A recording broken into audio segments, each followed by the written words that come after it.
Hello again, John Hernandez upstairs outside the Simulcast Center on the 4th floor as we take a look back at Week 5 of the 2018 quarter horse season here at Prairie Meadows and look ahead not only to Week 6 but to the rest of the season. Just 12 days of live racing left at Prairie Meadows in 2018.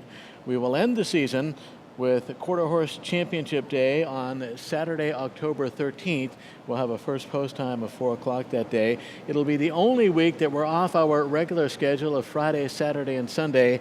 That closing week, middle of October, will go Thursday, Friday, and Saturday. So we'll have 2 6 p.m. post times, Thursday and Friday, the 11th and 12th of October, and then start at 4 o'clock, Quarter Horse Championship Day on the 13th of October.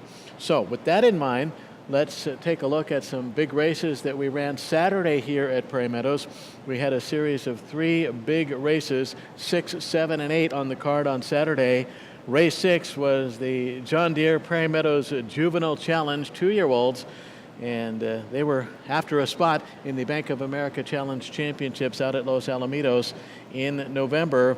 And it turned out to be a heroic win for Aquaflash, who was the fastest qualifier. Really take a close look at number 7 Aquaflash throughout the course of the race yesterday, from the start all the way to the wire. Got left at the start and rallied late and won it. And it did it very nicely under Roberto Valero to stamp a ticket to California for the big races in November. Here is yesterday's 6th, the John Deere Prairie Meadows Juvenile Challenge Regional Final. Off and running, a slow start from Aquaflash. Magaline in the middle, Fancy As It Gets is also right there. Magaline is now starting a re-rally there. Beduino, Painted Das, and Just My Joy. And here comes Magaline in between horses, and a late run from Aquaflash, who might have gotten the last jump. The owner of Aquaflash, Tom Shekel, related after the race that he purchased this runner for $5,700 out of the Heritage Place sale. And so far, he has gotten himself a bargain, because Aquaflash was actually the fastest qualifier earlier this year for the Heritage Place Futurity. That was a $1 million race. Didn't go so well in the final of that race, but nonetheless, it's the only blemish so far on now a 5-race career for this 2-year-old runner, Aquaflash. 1 race later, another Shekel runner in the winner's circle after the Adequan Prairie Meadows Derby Challenge. It was Painted Dynasty with a superior effort, dominating, beating High Valley Girl, a long shot, and Valero to also earn a spot at Los Alamitos in November. Here is Saturday's Adequan Prairie Meadows Derby Challenge Regional Final. There, all on the gate.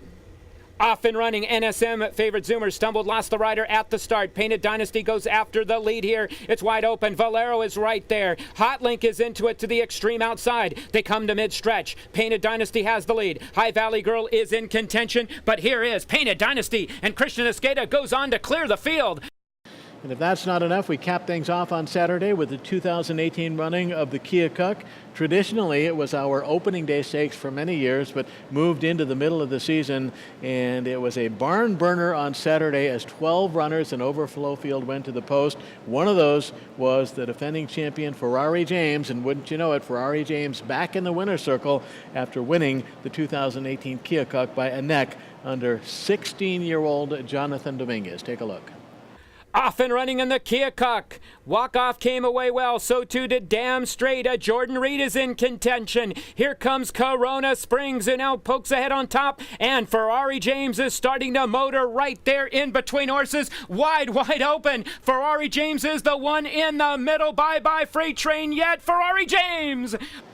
So that was Saturday's Keokuk. Nice win for Ferrari James and all the connections there. Owner Alfredo Botello, trainer Manny Campos, and young Jonathan Dominguez, who won the Keokuk aboard Ferrari James. So with that in mind, we'll be back to racing on Friday night with the first post of 6 o'clock and reviewing the overnight and the past performances for Friday's races. You have probably seen already that Jorge Torres, who broke his collarbone here on the 9th of September, is listed and is scheduled to ride on Friday. So back in the saddle, Jorge Torres, after surgery to replace or to repair that broken collarbone suffered in a spill here on Sunday past. Now, Stormy Smith will not be back anytime soon. Suffered a severe broken leg in a training accident on Wednesday, and so his return indefinite. He is out. Will miss the remainder of the season, and so it'll be up to Jorge Torres probably to go for the riding title. Maybe Bonifacio Quiroz can sneak in there. He is won now at double digits.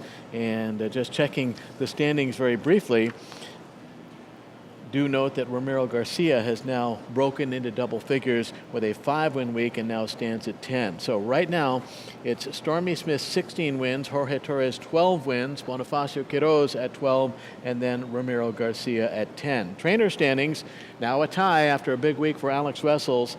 Wessels 11, Stacy Hill 11, and Manny Campos is next at 9. Owner standings with a big day for Tom Shekel on Saturday. It's now 8-5 Thomas Shekel, two-time leading owner here during the quarter horse season over the B.B. Wessels LLC stable of Kirk Wessels. 8-5 Shekel over Wessels. Wessels won 2 on the Sunday card. So that's it for now. Racing resumes on Friday at 6 o'clock. We'll see you here.